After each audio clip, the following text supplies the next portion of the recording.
a rainha do oceano, e suas táticas de destruição. Meu testemunho é longo, mas tentarei ser breve. As coisas começaram quando me formei em 2004. Me formei com distinção porque era muito inteligente. Fiquei tão engajado nos estudos que me destaquei no ensino médio. Graças a esta distinção, recebi uma bolsa para estudar no exterior, especificamente no Canadá. Depois de receber essa bolsa da Episcopal Católica da capital, me disseram para cuidar do problema das passagens porque a questão dos vistos já está resolvida. E assim que chegar ao Canadá, tudo será financiado por esta bolsa. Então tive que encontrar a passagem para continuar meus estudos no exterior. Então comecei a juntar algum dinheiro e viajar para o Canadá porque o problema do visto já estava resolvido, mas eu precisava encontrar a passagem para continuar meus estudos acadêmicos. Quando comecei a viajar e recolher os documentos, percebi que tudo isso me custaria cerca de $6.000 americanos. E quando contei aos meus pais o custo de fazer isso, eles disseram que era muito caro para a família, não teríamos condições de arrecadar tanto dinheiro. Meu pai tentou me convencer a desistir de estudar no Canadá porque nunca conseguiremos arrecadar essa quantia. Fiquei preocupado e perturbado com tudo isso. Na verdade, os meus estudos no ensino secundário foram financiados pelo padre católico porque o meu pai já não tinha condições de financiar a minha educação. Eu sabia que, a menos que encontrasse uma forma de viajar para o Canadá, nunca iria para a universidade porque a minha família não tinha dinheiro suficiente para financiar a minha educação. Por isso, perguntei-me como seriam financiados os meus estudos universitários, porque os meus pais não tinham meios financeiros para me sustentar. Em algum momento fiquei desesperado. Disse a mim mesmo que encontrarei aqueles $6.000 a qualquer custo. Um dia fui ao cabeleireiro. Conheci um dos meus amigos e começamos a conversar sobre a vida. Enquanto conversávamos, comecei a contar a ele sobre minha preocupação. Informei do meu desejo de viajar para o exterior para continuar meus estudos no Canadá. Eu disse a ele que estava enfrentando o problema de um documento oficial e o problema da passagem porque o dinheiro não era suficiente para me permitir viajar. Enquanto eu conversava com meu amigo, o primo dele, que também estava presente nesta sala, se interessou pela nossa conversa. Ele se virou para mim e disse: "Posso fazer algo por você? É possível resolver esta situação. Não se preocupe porque você pode vir à nossa igreja porque nosso pastor é poderoso. Muitas vezes, quando ele ora, aparece dinheiro. Ele pode resolver seu problema financeiro. As pessoas vêm à nossa igreja com seus problemas e encontram uma solução. Ninguém é pobre em nossa igreja. Todos experimentam prosperidade e progresso. Se você vier, verá com seus próprios olhos." Eu disse a esse primo: "Se o que você me diz for verdade, estou pronto para me encontrar e conversar com seu pastor para que ele possa resolver minha preocupação." Enquanto conversávamos, um primo do meu amigo ligou para o pastor dele e me passou o telefone dele. Peguei o telefone e conversei com o pastor dele, e combinamos de nos encontrar e conversar. Marquei um encontro com ele na igreja.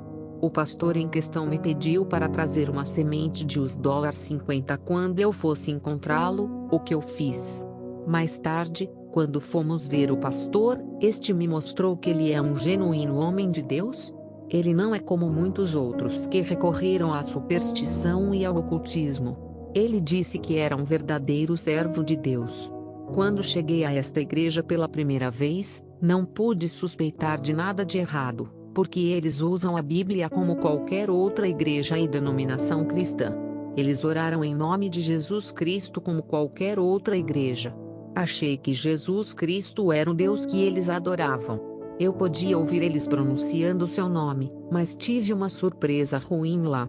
Peguei o valor inicial de $50 e fui encontrar o pastor em seu escritório para nosso encontro conforme combinado. Mas quando estava no caminho, senti que Jesus Cristo estava tentando me avisar que eu não deveria encontrar esse pastor. Quer dizer, enquanto eu andava na rua, um pedacinho de madeira penetrou no meu pé e me machuquei. Em vez de voltar para casa, decidi continuar porque estava desesperado. Sentia resistência em mim, mas não conhecia a voz do Espírito. Quando cheguei à igreja, não havia culto. O pastor me recebeu. Depois mandou um menino comprar um envelope e velas. Amado, queria alertar você para evitar qualquer igreja que use velas e incenso porque tudo isso tem a ver com demônios. A Bíblia diz que está chegando um tempo, e já chegou, em que os verdadeiros adoradores adorarão o Pai em espírito e em verdade, pois o Pai está procurando tais como estes para adorá-lo. Deus é espírito e seus adoradores devem adorá-lo em espírito e em verdade. João 4:23-24, o pastor pegou a vela. Ele entrou na casa para fazer encantamentos em segredo. Então ele nos chamou para acompanhá-lo em casa. Quando estávamos entrando na casa dele, notei 2 estátuas e uma panela grande. Tomamos nossos lugares e começamos a discussão. Sem demora, o pastor me perguntou: Corine, você já falou com um espírito? Ele me perguntou novamente: você consegue observar e contemplar um espírito? Eu disse: não, não posso. Então o pastor me disse: se você não consegue contemplar um espírito, pelo menos deveria ser capaz de falar com um espírito. Eu disse a ele que quero tentar. Então o pastor me disse: gostaria que você entendesse que os espíritos dos quais estamos falando aqui não são demônios. Eles são os primeiros habitantes da terra. Eles foram criados antes de Adão e Eva. São habitantes do período pré-adâmico do planeta Terra. Eles são nossos ancestrais e nossos ajudantes. Eles estavam na face da terra antes da vinda de Adão e Eva e nos ajudam em tempos de dificuldade e infortúnio. Então o pastor me disse: Jesus ensinou aos seus discípulos a oração do Pai Nosso. Espero que você conheça esta oração. Respondi ao pastor: claro que sei disso. Então o pastor me disse: não tenha medo. Eu lhe disse que não estamos no ocultismo. Usamos a Bíblia como qualquer outra igreja na cidade. Quando falei com este pastor, estava acompanhado pelo primo do meu amigo que era membro desta misteriosa igreja. Depois de ter falado com o pastor, ele nos pediu que nos ajoelhássemos diante da estátua que estava diante de nós e recitássemos a oração do Pai Nosso que Jesus havia ensinado aos seus discípulos. Então todos nos ajoelhamos diante da estátua e começamos a recitar a oração do Pai Nosso que estás nos céus, santificado seja o teu nome, venha a nós o teu reino. Enquanto recitava esta oração, senti o pastor tocando meu pescoço. Notei uma das estátuas à nossa frente se movendo. Poucos minutos depois, senti uma presença atrás de nós. Eu não queria me virar para ver quem estava atrás de nós, mas sabia que a pessoa havia aparecido atrás de nós. Tendo terminado de recitar esta oração, ouvi a entidade que estava atrás de nós falando conosco. Ele nos cumprimentou, o pastor e o primo do meu amigo responderam à sua saudação. Mas não quis responder à sua saudação porque não sabia quem era a entidade que nos cumprimentou. Mas eu também não queria me virar para vê-lo. Essa entidade, que era um demônio do mundo subaquático, começou a falar comigo. Ele me disse: jovem, eu te saúdo, mas você se recusou a responder minhas saudações. Você rejeita a minha saudação? Quando aquele espírito falava comigo, senti que ele não estava feliz. Então eu disse a ele: saúde, pai. Esta entidade me disse: por que você me chamou de pai? Eu vou ter que punir você. Vou levá-lo para debaixo d'água em nossa dimensão. Quando ouvi aquele espírito dizer que iria me levar para um mundo subaquático, empurrei o primo que me trouxe para esta igreja para que ele fizesse algo e evitasse que isso acontecesse. Então o pastor e o primo que me trouxe começaram a implorar aquela entidade do mundo subaquático. Eles lhe disseram: mestre, perdoe-a. Ela é apenas uma novata, mas aprenderá. Então esta entidade aceitou este pedido. E ele me disse: você veio me pedir os $6.000, mas eu lhe darei os $10.000. Vou te ensinar como usar esse dinheiro. Amado, o diabo e os demônios são fortes em fazer promessas, mas nem sempre cumprem suas promessas. Então esta entidade do mundo marinho me disse: eu lhe dou 2 leis que você deve cumprir. Primeiro, você manterá em segredo nossa aliança com você. Você não vai falar da nossa colaboração.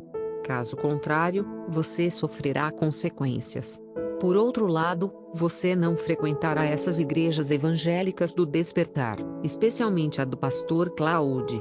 Respondi a este espírito marinho. O pastor disse que esta igreja aqui é como qualquer outra igreja e denominação cristã. Então, por que eu deveria evitar a igreja evangélica e de avivamento? Este demônio marinho me respondeu: eu lhe dou instruções e leis que você deve cumprir, mas você tem a audácia de me fazer perguntas e de desafiar minhas leis e proibições. Posso ver que você é teimoso. Eu respondi a esse demônio marinho: eu não discuto sua lei e seu tabu, mas é só que me disseram que esta igreja é como qualquer outra igreja e o pastor não me proibiu de frequentar outra igreja. Então o espírito marinho disse: esse homem de Deus chamado Claude e essas igrejas evangélicas e de avivamento estão travando uma batalha espiritual contra nós. Eles estão liderando uma guerra e hostilidade perpétuas contra o nosso reino e os nossos espíritos. E então, no dia em que você for participar das reuniões da igreja evangélica, você ficará louco e morrerá. Neste exato momento, vi esse demônio da água perdendo a paciência. Ele me disse: vocês, seres humanos, gostam de sempre assistir às reuniões das chamadas igrejas do reavivamento e muitas pessoas nesta cidade estão participando das reuniões da igreja deste chamado pastor Claude. Queridos irmãos, não entendi por que esse demônio perdeu a paciência quando falou da igreja evangélica. Ele ficou irritado, enojado e irritado com a existência e a força dessas igrejas. Parece-me que ele odiava intensamente essas igrejas de Jesus Cristo.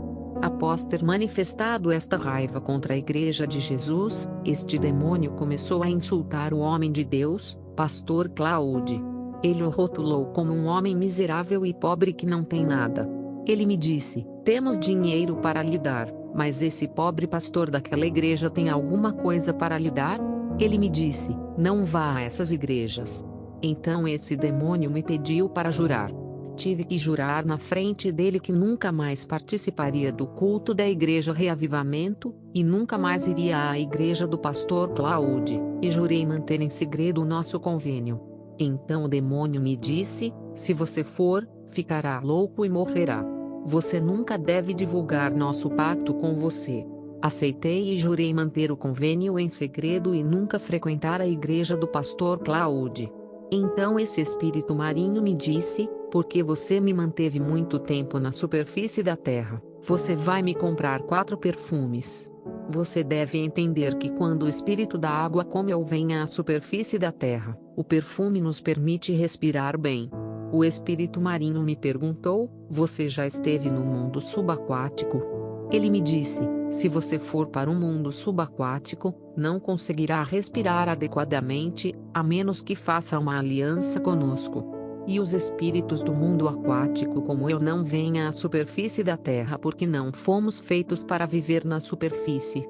Mas o perfume permite que espíritos da água como eu respirem adequadamente na superfície da terra e, portanto, você me comprará 4 perfumes. Prometi a esse espírito da água que dentro de alguns dias levaria esses perfumes para ele, mas ele insistiu que eu deveria trazê-los no mesmo dia, às 16 horas. Mais tarde, o pastor foi comigo comprar o perfume para esse espírito que deveria me dar $6.000 para meus estudos. No ocultismo, a lei e as regras não são flexíveis. Esse demônio tinha que reaparecer às 4 horas, e devíamos respeitar a hora por medo de sermos punidos. Os demônios não têm conceito de misericórdia. Eram 3 da tarde quando compramos o perfume e fomos ao templo, e o pastor borrifou o perfume no ar. Então ele convocou o espírito marinho. Quando o demônio marinho apareceu, ele ficou muito feliz. Então ele começou a elogiar e falar muito bem do perfume que levamos para ele. Ele disse: que Deus te abençoe. Achei que esse Deus fosse Jesus Cristo, mas ele não estava se referindo a Jesus Cristo.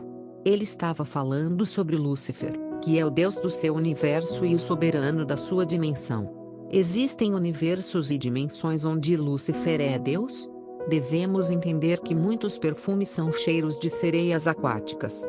Então o espírito marinho pediu-me que lhe repetisse as instruções que me tinha dado da última vez. Eu disse a ele que tinha que manter a aliança em segredo e não frequentar uma igreja reavivada. E então esse espírito da água me disse: agora que você se tornou nossa filha, você nunca deve ir às reuniões dessas igrejas evangélicas. Eles são pobres e têm espíritos malignos. No mundo subaquático, Jesus Cristo é considerado o diabo e os anjos dos céus são considerados espíritos malignos. Então o espírito da água me disse: você terá que pagar o dízimo de $1000 porque já lhe demos os $10.000. Mas o problema é que esse dinheiro de que falava esse espírito desaparecia cada vez que eu tocava nele e, portanto, não podia usá-lo. Mas o demônio estava me pedindo para trazer o dízimo para ele, a fim de tornar os $10.000 permanentes, mas o diabo é um mentiroso. O espírito da água me disse: você deve entender que tem o poder de dominação. Quando você pede dinheiro a alguém, ele te dará, e quem te der dinheiro, sua sorte e suas estrelas serão roubadas e ele morrerá pobre porque todos os recursos que Deus lhe deu se tornarão nossos. Quando você dá dinheiro a alguém, este será um ponto de contato para que possamos atacar suas finanças e aqueles que lhe derem dinheiro serão vítimas. Então fui usado por esse demônio para atacar as finanças das pessoas, dando-lhes e pedindo dinheiro, que serviu de ponto de contato e dominei os homens que me deram dinheiro. Meus irmãos e irmãs, quando você dá dinheiro a um estranho, você precisa aprender a dizer palavras de autoridade. Mais tarde, o primo do meu amigo me levou para visitar outro templo da mesma denominação. Na verdade, eles tinham uma rede de diferentes templos na capital, e este templo era dirigido por pastores e marabus, que eram satanistas e eram casados com as grandes damas do oceano, quero dizer, sereias da água. Quando entramos neste templo, notei um caixão em volta do púlpito. Depois nos ajoelhamos e começamos a rezar repetindo a oração do Pai Nosso. Depois de orar um pouco, uma sirene de água apareceu. Depois de aparecer a sereia me disse que eu lhe dei uma boa impressão e que ela gostou de mim. Ela me perguntou se eu poderia olhar para ela nos olhos. Eu disse a ela que não posso fazer isso. Mas ela começou a insistir. Ela me disse: se você pudesse me olhar nos olhos, eu teria lhe dado tudo o que você procurava. Mas eu estava com medo de olhar para ela. Eu disse a ela que não poderia fazer isso. Então a sirene me disse: não tenha pressa e pense sobre isso. Se você mudar de ideia, pode me ligar. Nesta fase, alcancei um nível em que falei com essas sereias como se fossem humanos comuns. Tornou-se um modo de vida. Mais tarde, a sereia me pediu meu número de telefone. Eu dei a ela meu código. E ela começou a me ligar, que virou nosso canal de comunicação. Ela me ligou e conversamos como se ela estivesse na superfície da Terra, mas ela estava me ligando do reino subaquático no Oceano Atlântico. Pude ver o número da sirene Annabel, mas não consegui ligar para ela. Foi ela quem me ligou. Percebi que o número dela tinha o código do nosso país, mas não sei como ela conseguiu esse número. Essas sirenes têm a capacidade de atirar nas pessoas pelo telefone. Eles podem ligar para você e no momento em que você atender o telefone você será atingido. Você não precisa atender números que não estão em sua lista telefônica porque sirenes e demônios podem ligar para você em seu telefone. Como essa sirene de água me chamava regularmente, tive que manter meu telefone longe dos meus irmãos e irmãs para que não atendessem ao chamado da sirene e sofressem as consequências. Poucos dias depois, fui chamado e ordenado a ir ao templo para encontrar a sereia. Quando fui ao templo, a sereia chamada Annabel apareceu com um homem que tinha rabo de peixe. Eles vieram com um espelho místico. Eles começaram a me mostrar a imagem do pastor Claude que havia aparecido em seu espelho místico. Notei que havia uma coroa de fogo sobre a cabeça deste pastor. Na verdade, todo cristão nascido de novo tem uma coroa de fogo brilhando acima de sua cabeça. Esta coroa de fogo e luz é defensiva e protetora, mas a luz na chama desta coroa se apaga quando os cristãos vivem em pecado. A rainha Annabel me proibiu de ir à igreja deste pastor. A sereia Annabel me informou que a coroa de fogo acima da cabeça deste pastor era um poder maligno. Ela disse que esse pastor tinha um espírito maligno. Esses espíritos marinhos trabalham chamando a unção do Espírito Santo de poder maligno e negativo e se referem aos santos anjos de Deus como sendo espíritos malignos. Depois de me mostrar o rosto do pastor Cláudio no espelho místico, a sereia Anabel, que era uma rainha no Oceano Atlântico, me disse: "Eu te dou a água do oceano com a qual me lavo. Você vai se ungir com esta água do oceano com a qual eu me lavo." Assim que me borrifei e me untei com esta água do oceano, a sereia oceânica Anabel me disse: "De agora em diante, você e eu somos um. Você sou eu e eu sou você." A princípio não entendi o que a rainha quis dizer quando disse que havíamos nos tornado um. Na verdade, notei que ao me molhar com a água do oceano, ela penetrou dentro do caixão que estava ao redor do púlpito deste templo. Mais tarde compreendi que graças a este ritual a rainha Anabel tornou-se capaz de vir à superfície da terra e permanecer na superfície da terra durante longas horas com a minha forma física e o meu rosto. Ela veio à superfície da terra com minha identidade e meu rosto para dormir com homens. Os homens pensavam que dormiam com uma mulher comum, mas dormiam com uma sereia do Oceano Atlântico e havia consequências. A sirene Anabel estava saindo do oceano e pousando em uma rotatória popular da capital. Ela estava se prostituindo e dormindo com homens. Como consequência, esses homens estavam perdendo a fertilidade. Na verdade, esta sereia oceânica coletou espermatozoides dos homens com quem ela fez sexo. Poucos dias depois de assinar um acordo com esta sereia do Atlântico, ela apareceu no templo com 2 meninos. Esses meninos eram monstros marinhos. Foi difícil para mim assisti-los. Suas partes superiores eram humanas, mas as partes inferiores eram uma cobra. Não sei se você assistiu na televisão a serpente híbrida que apareceu na República do Congo, no Oceano Atlântico. Esses meninos eram semelhantes àquela serpente. Suas partes inferiores